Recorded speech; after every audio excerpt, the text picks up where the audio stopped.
Hello everybody. In this slide we are going to learn about fourth figure grid reference. We will study about fourth figure grid reference. It's very simple in just 2 steps.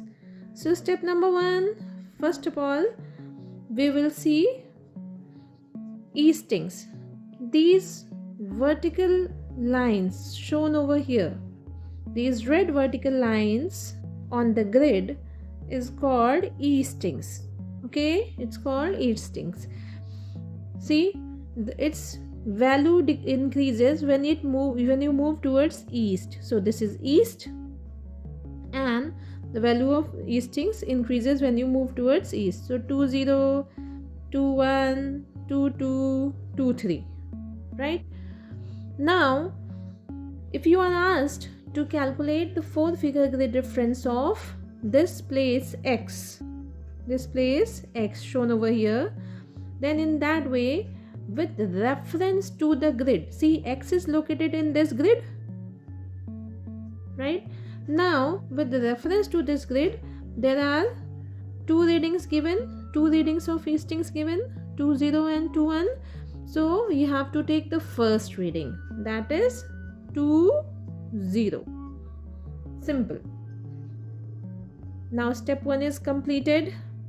Let's move ahead towards the second step, and the second step is now you have to find out the reading of northings. So eastings is 20. Now we have to see northings.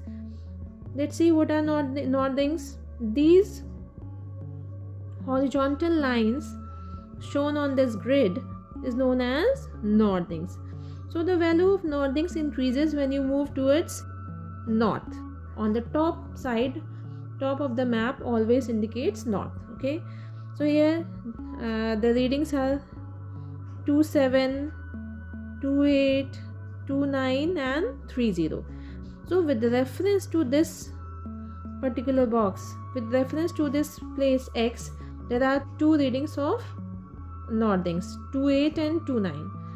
So 28 and 29. So we have to take the lower one, lower readings of northings, first readings of eastings and lower readings of northings.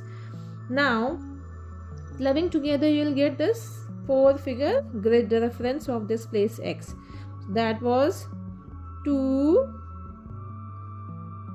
0 and 2, 8. 2, 0 and 2, 8.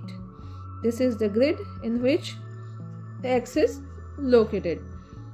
That's very simple. Thank you.